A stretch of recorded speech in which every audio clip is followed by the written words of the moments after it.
Cracking the Cash Flow Code. And my guest today is Robyn Dubna for Robyn Dubna Creative, and she helps people with experiences. So we're going to probably talk about experiences, but we're going to start off with she has a term called return on energy. And I just find that term fascinating. So I want to find out what the heck it means. So let's bring Robyn on and we'll start the conversation. Hey, Robyn, how are you today? I'm good. How are you? I'm well, thank you. So, what is return on energy? Sure. It's this again. It's something that I kind of made up. But when I was thinking about, I do growth strategy for companies through the lens of experiences, both for their employees and their customers. And when I was thinking about ROI, I couldn't help but think the cost that goes into it. And when we talk about cost, not just your hard costs, but all of the other stuff that goes into making a dollar at a company.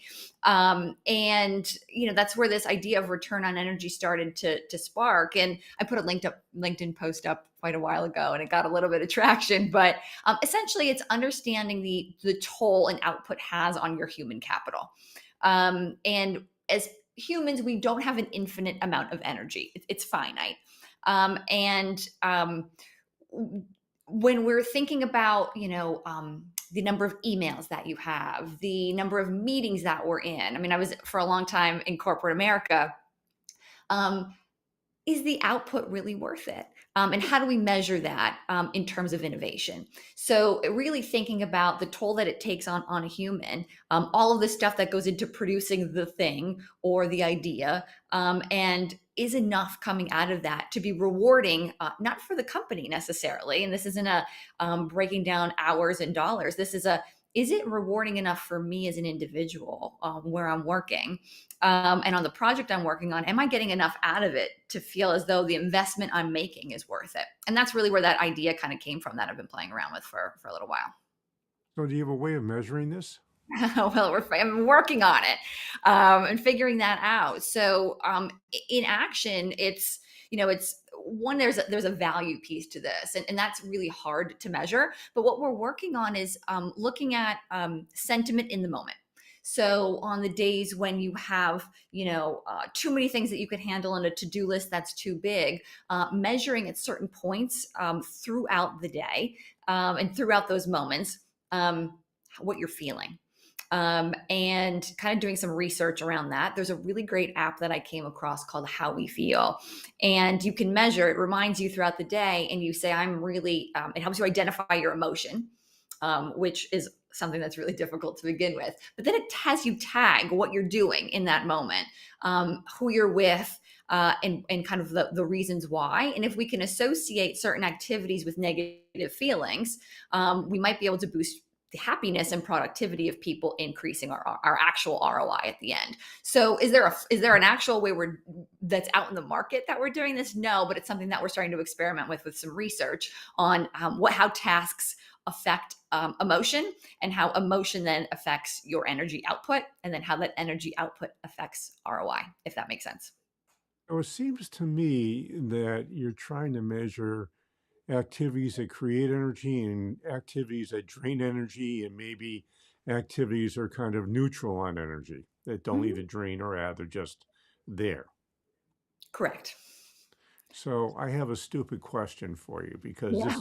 this, one of the things that we do with our people in the construction industry is that we help them institute a planning methodology called Scrum.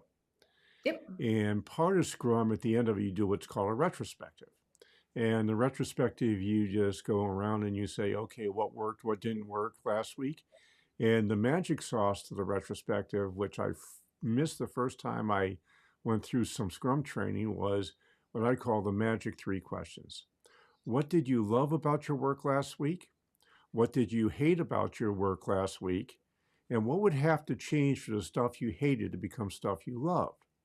So that Yeah. it sort of is what I find is that people in management responsibilities rarely treat their employees or their team members as experts at what they do. Mhm. Yeah. And go ahead. I'm sorry. Go ahead. No, I was gonna say it's, in the event world and in the experience world, we do what we call postmortems. Terrible name, we probably need to change that across the industry, but, we do premortems and postmortem. Well, I do premortems and postmortems, and I think the difference is that, emotions in the moment are different than recalled emotions. And when you think about how hard something was, the reward in the end of the accomplishment oftentimes outweighs the realities of how you felt while you were doing those things. I don't know if that makes sense, but when people are surveyed after they experience something, it's either fanatics or haters. And very rarely do the people in the middle respond properly because your emotions change. And you've heard people who have given birth talk about how they forget about how hard and how painful it was in the moment, because there were chemicals racing, but the joy of having the baby, kind of outweighs that and they don't remember. It's kind of similar to that. Whereas if we're measuring sentiment in the moment, I think we can get a closer pulse on the vulnerabilities and the pain points that truly exist rather than a reflective version of it where, sometimes I think our emotions are skewed. A guy named Dan Sullivan came up with a term called unique abilities about a zillion years ago. Hmm. And one of the things I really like about the concept of unique abilities is that if you can help people stay within a unique ability area, they'll be energized. When you force them out of their unique ability area, they become de energized or tired. And that's pretty easy to figure out. There's a wonderful instrument out there called the Colby Index.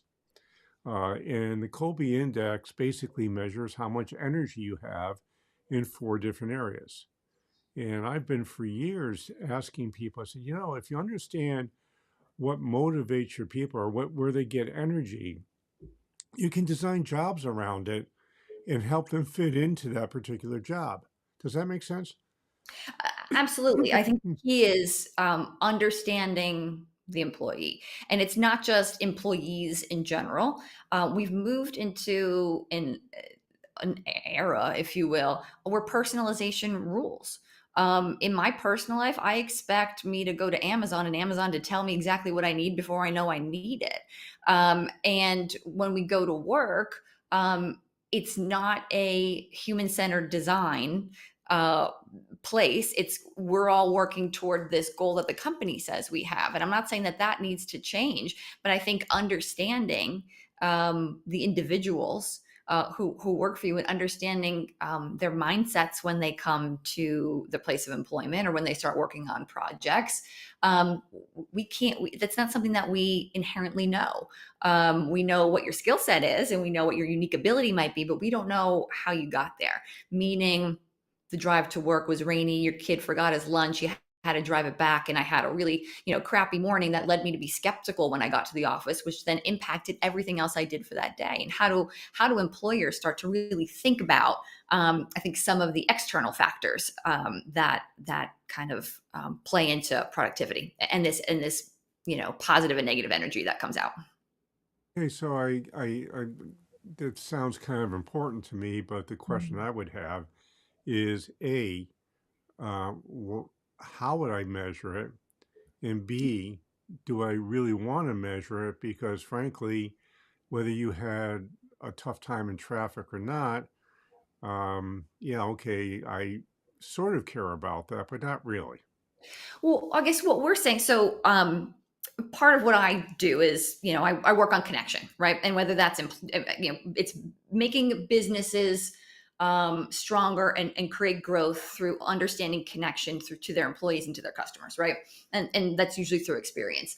And one of the things that, I came up with, we deal in personas all the time. And I'm not sure. And, in your business, you're dealing with, I'm a manager, I'm a CEO, I'm a coordinator, whatever level that is. And we build out personas in everything that I've ever done and every business I've ever worked in. And what I, kind of took a step back was that that's cool. And that ultimately can help us drive certain, outcomes and engagement. But what we're missing is the human side of it.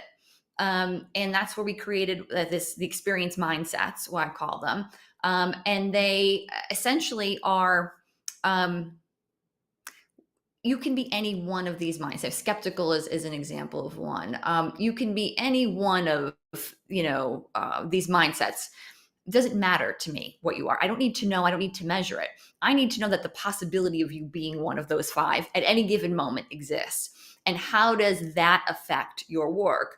And how do we as a company think about whatever, it's mood based, these mindsets are mood based. How do negative reactions or negative things that could happen, how does that impact the work that we're trying to do? And how do we solve for it and potentially prevent additional points of vulnerability and negative mindset? I don't know if that makes sense, but it's thinking about, there are tons of things that we have no idea about what you're trying to achieve. And I don't need to know it. I just need to know that you're maybe one of these five every time you step into the office, you step into an event, you step into a project. And how do we design an environment around that? So what are the five mindsets? Sure. So like I mentioned, the first is skeptical. It's the Hmm. skeptical mindset. So it's, I'm not fully bought into this experience. I'm weary. Yeah. I'm questioning. There's the social mindset, which is, I want to make connections to people, ideas, solutions, etc. There's the dreamer mindset, which is, I'm here to be inspired. I want to learn things. I'm a rah rah. I'm excited by the idea of using and implementing whatever I discover in this event or place. Um, the productive mindset, I am here for a specific reason, this specific reason only. I have a preset, set of expectations on how my time and energy is going to be spent. And then there's the creative mindset, which is like, I want to be wowed and I want to feel something in this moment. So those are the five. So it would seem to me that most people would exhibit all those five at different Exactly. times. Exactly. You're not a defined one of these. It's that I can be any one of these mindsets at any given time, depending on what happens before I step foot into whatever I'm doing with you. And I may have no idea ever what mindset you are, and that's okay. It's understanding that now I need to design an environment that caters toward you being maybe one of these five mindsets at any given time. That seems kind of hard to, I mean, I'm just thinking about myself. I mean, you know, I can go from being very creative to very skeptical in a Mhm. nanosecond. Yeah. And I mean, I'm not even quite sure how you would design a workplace for that. Well, I think it's having, different types of interactivity moments. So if you're talking about somebody who's creative, I want to be surprised and delight with moments. I want you to provide me ways to connect with people in this space. I want to have a different adventure.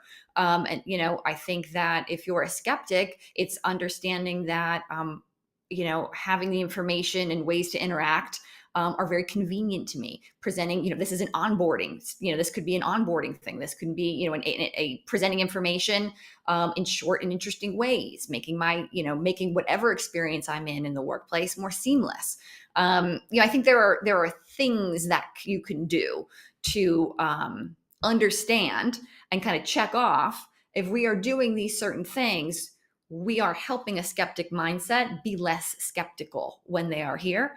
And that could then move them into a different mindset, or a more positive space that helps them be more productive while they're here. But those little frustrations that occur are things that actually are big things to a lot of people in certain moments. So I'm a little confused here. um, Mhm. I own a construction company, and I'm concerned about people getting out in the field and swinging hammers and sawing stuff.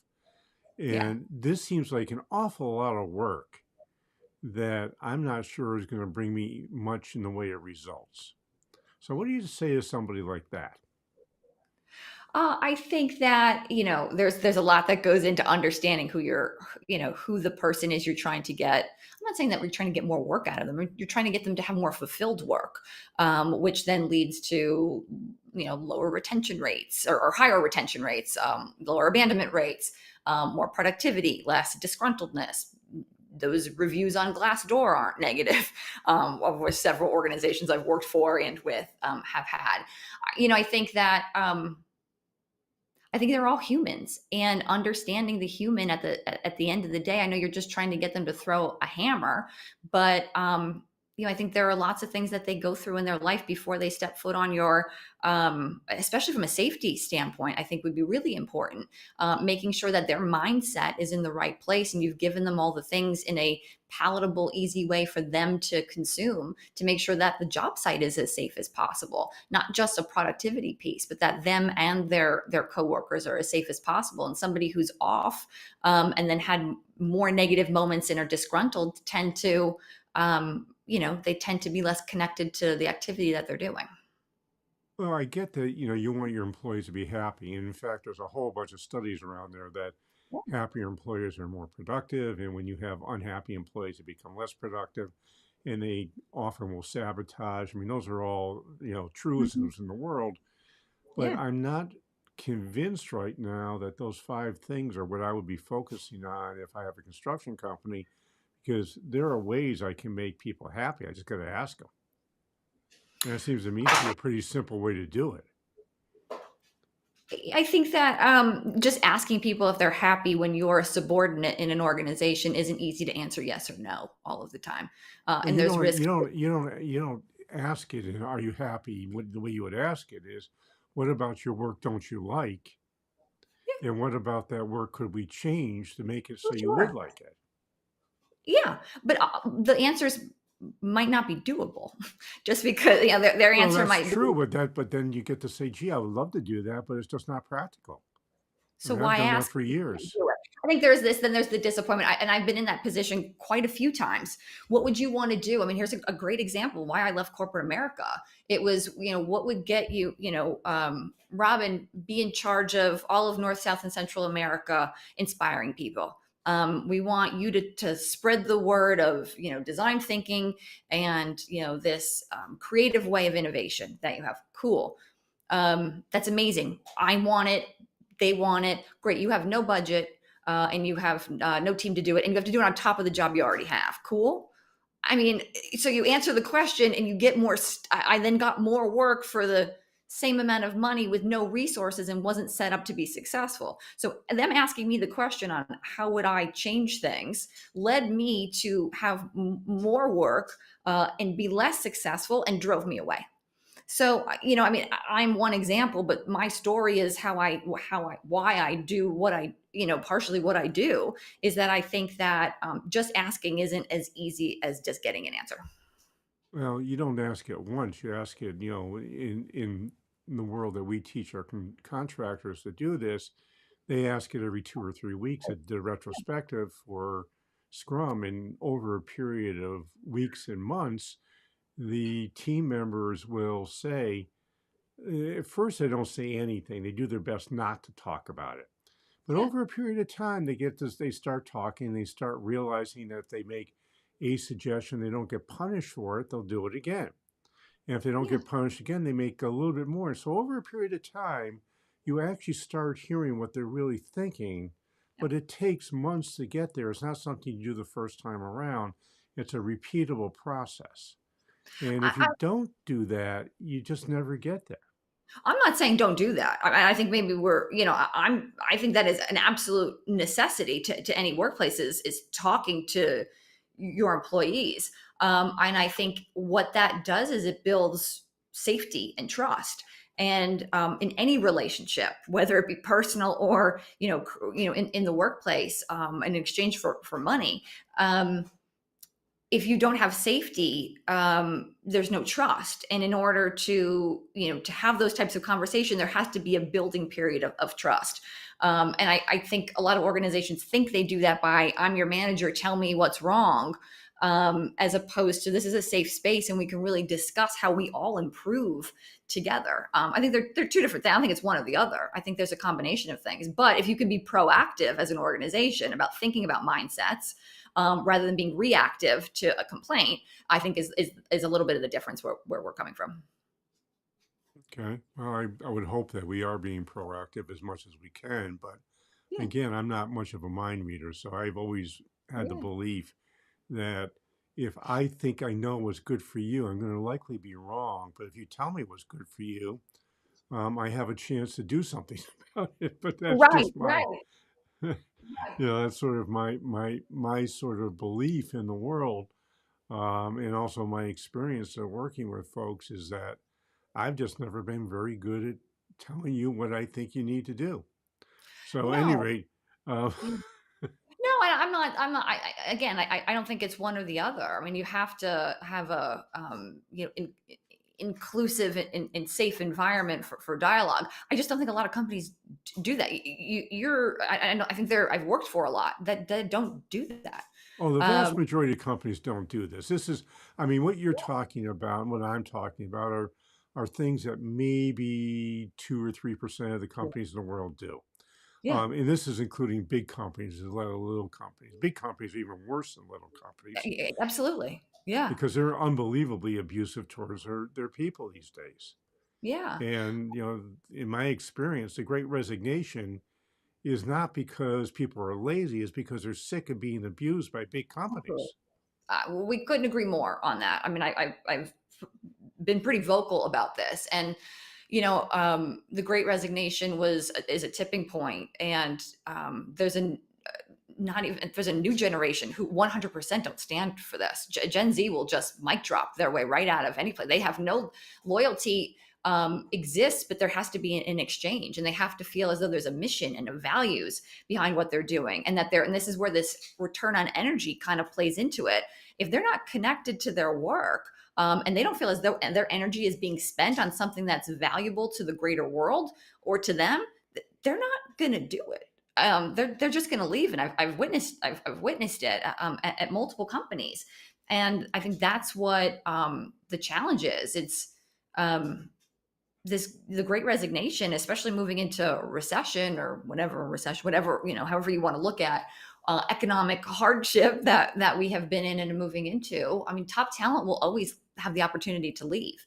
What happens is people won't be able to greatly resonate as freely as they did before, and they're going to be disgruntled. You're going to have a mass of people disgruntled in an office who are highly unproductive, because the more disgruntled someone is and unconnected, and there's tons of research, their productivity decreases. And that's the worst thing a company could have, is having tons of people who are handling your customers, your products, etc., who are half there.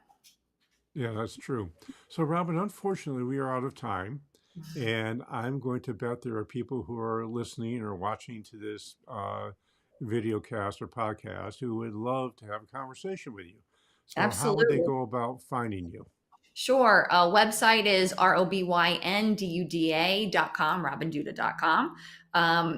There's lots of ways on there that you can connect, and find me from a social standpoint. I have a lot to say on this topic, and anything that has to do with experience on my LinkedIn, which is on the site as well. Cool. Well, I have two things I'd like you to do. And you've heard me say it both of them before, but wherever you're listening to this podcast, please give us an honest rating and review.